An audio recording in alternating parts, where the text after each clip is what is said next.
Welcome back to another episode of the Course Creation Incubator. I'm Gina Onativia, your course coach and digital strategist, here to help you get your course done and marketed. So my dad is the nicest, most generous guy on the planet. He gives back to the community, he plans trips to shows and attractions for the church, and when things get to be a lot, he doesn't want to say no because he's so nice. And when my brother and I were kids, Dad wouldn't say no. He would say, Gina, that's too much. And I knew when Dad was saying that's too much. He was saying that's enough, let's pull back, let's evaluate. In a really super gentle way, so my brother and I felt whole. So now when I feel like I'm taking on too much, which is basically all of the time, I hear my dad's voice and I take a breath and I ask myself, is this too much or does it serve the outcome? Now, this is a great example of what happens with your course, right? You want to give your students a ton of great value. And most of the time, if you're coming to me with a course idea, I know it's been kind of sloshing around inside of you in a great way. You've been building and saving and journaling and adding, and you're brimming to the rim with content. Now, the trick is to take all of that content overflowing from every part of you and break it up into pieces that make sense, feel doable, and provide a transformation. And I know outlining a course and organizing all of your content sometimes feels like you're grabbing your entire wardrobe and stuffing it into a teeny tiny backpack, which is exactly why I created the Post-it exercise years ago. This exercise was born when I was experiencing some overwhelm as an online course consultant. And don't really the best systems come out of a place of frustration? Let me take you back for a minute to that time. I was working on a relationship course as a done for you with two amazing women, and I asked them for their outline. They sent me a spreadsheet with 20 tabs, so equaling 20 modules. I'm not kidding. 20 modules of course material. And I thought to myself, I've got to get this dialed in, figure out how to focus in all these different pieces of content, or basically I'm a failure as a course consultant.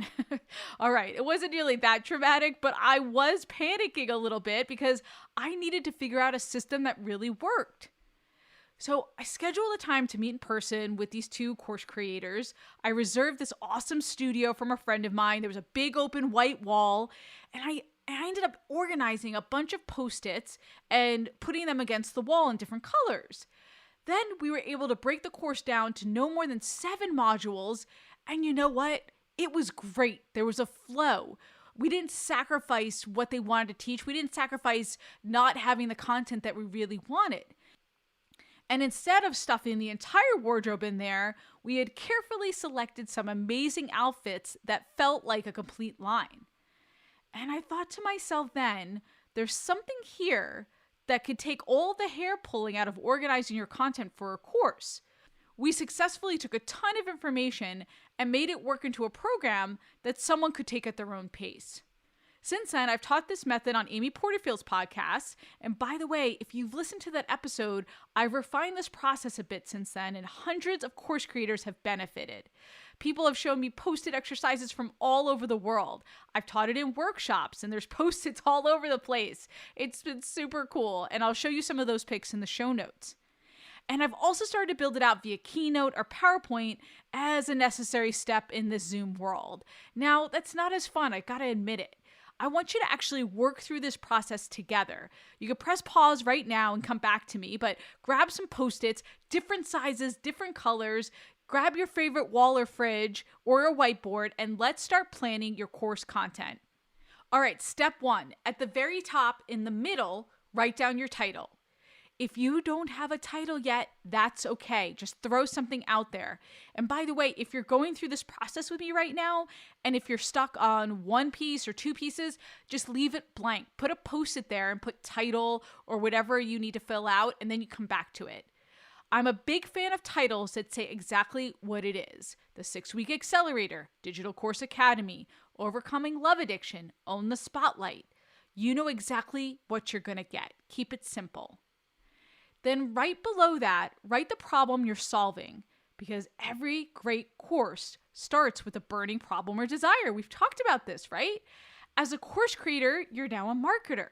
And as Seth Godin says, marketing is the act of making change happen.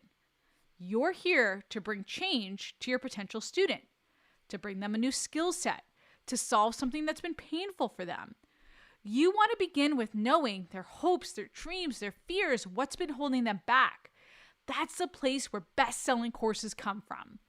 And if you don't know their hopes, dreams, failures, challenges, then make sure you're connecting with your potential students. This is where your validation process comes in. Zoom calls, surveys, polls, getting a pulse of what your students really need.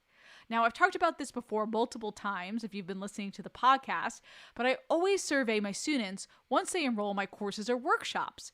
I want to know why they joined, what they think their biggest challenge will be, what's the best way to support them. Then this helps me shape my courses. So I want you to make sure you're connecting with your students, surveying them, asking them questions.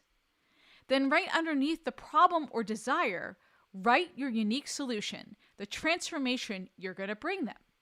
This is what I call your secret sauce. This is what makes you special, why students would buy from you versus your competition. Think about why your students come to you versus the competition, because I know there's something special, uniquely you. Maybe it's your approach. Maybe you stand apart as the guy in board shorts in a room full of executives with ties. Maybe it's that you have a way to fast track to results. While everyone else says it takes a year, you help them get it done in just 6 months. Maybe it's the way you relate to people. And a lot of times you find your secret sauce by listening to others. Ask people who have worked with you. If you have students, ask your students, what is it that attracted you to me? Why go with me instead of the rest? All right, back to the Post-it exercise. I was a little sidebar there about figuring out your secret sauce. So I want to give you an example here as we go through this exercise. And I had Susie, my friend and newborn sleep consultant, on the podcast recently. I thought we could use her as an example. First, the title, Mastering Newborn Sleep. You know exactly what you're getting. If I have a newborn, Susie is going to help me figure out his or her sleep patterns. Well, then the problem, right underneath that title, right? This one is pretty clear. I mean, nobody sleeps when they first come home, right? Those cute little newborns. You feel overwhelmed, exhausted, frustrated, on and on. The solution, Susie shows you a better way and how to be your own detective for your little one. Then before you move on to the steps, I want you to put the transformation here as well. Now, you may have done this as part of your course promise exercise, but I love to have it front and center with your Post-its as well. So you've got your title, your problem, solution right in the middle with your Post-its. Then on the left of those, I want you to think about the before for your student. How are they feeling before they start to work with you? For Susie, they're feeling exhausted, confused, frustrated, like I mentioned. Then the after will go to the right of all those Post-its in the middle. How they're going to feel after the transformation with you. And I'll put some Post-it exercises in the show notes so you can see how this comes together and how it lays out when you do it on a wall. Now, for Susie, her after would be they feel more relieved, confident, at peace as parents. I do like to put the before and after up there because it reminds you that there are students involved, right? There are students behind every course. And I want you to imagine your person, for Susie, maybe that clueless first-time mom like myself, desperate for answers. Really get into the shoes of who you are serving and what they need. Okay, now it's time to think about that overarching steps. The steps that they need to get to the transformation, to get them to the solution. So in Susie's case, what are the steps to get you to feel like you're a confident detective picking up on your baby's signals? Okay, let's pause here for a second because this is one of the biggest benefits of the Post-it exercise. So often I get course creators who start their outline by just throwing everything onto the page. With this first step, I want you to stop and not get into the weeds. First ask, what are the steps that my students need to know to get to the finish line? So by the way, when I'm talking about steps here, these steps become the modules. So if you've ever purchased a digital course, which many of you have, you see module 1, module 2, module 3, and then you have lessons or videos underneath each module. Avoid the inclination to just jump into the weeds here. This is where you might get into trouble because sometimes we do tend to just dump out every thought instead of thinking of a flow and process to get to the promise and transformation. Now, another quick sidebar here. For some of you, they might not even be steps. They might just be pieces that build on each other. This is one thing I've learned throughout this process over doing it years and years, that not everything is a step-by-step system. And that's great. But more than likely, you have a course that builds little by little as you go along. Let's look again at our Susie example. Her steps or her modules would be step 1, coming home with your newborn. Step 2, newborn sleep. Step 3, common newborn sleep challenges. Step 4, your mastering newborn sleep system. And then step 5, moving forward beyond the newborn stage. Now, what you might notice about hearing those modules is that Susie doesn't actually get into the details about her course system until step 4. That's because you have to figure out how to work with your baby from day 1, module 1, coming home. Then you need to know some basics about sleep in module 2, and then the challenges. Then and only then are you ready to know the system. Because you need the underlying knowledge before you can get that total process. You want your students to get results, but you have to set them up for success in the long term before just jumping into your process. Here's another example. I have a friend who teaches kids how to sing. When she teaches them in person, she does their first lesson, they hardly get to sing in that very first lesson. But here are the first 3 steps. Posture and stance, knees relaxed, arms at sides, shoulders relaxed and back. Second, she works on their breath. She teaches them the 2 bad ways to breathe and one way that's really good for singing. And then step 3, air leaks, a breath management exercise. Only after she goes through these 3 steps can you finally learn to sing. So those 3 steps may be module 1, module 2, module 3, then module 4, sing your first song. So you got to think about that. What do your students need to know before they get to that course system? Don't be afraid to give them that underlying foundation of knowledge and that expertise. Another thing I want to highlight is Susie's final module, moving forward beyond the newborn stage.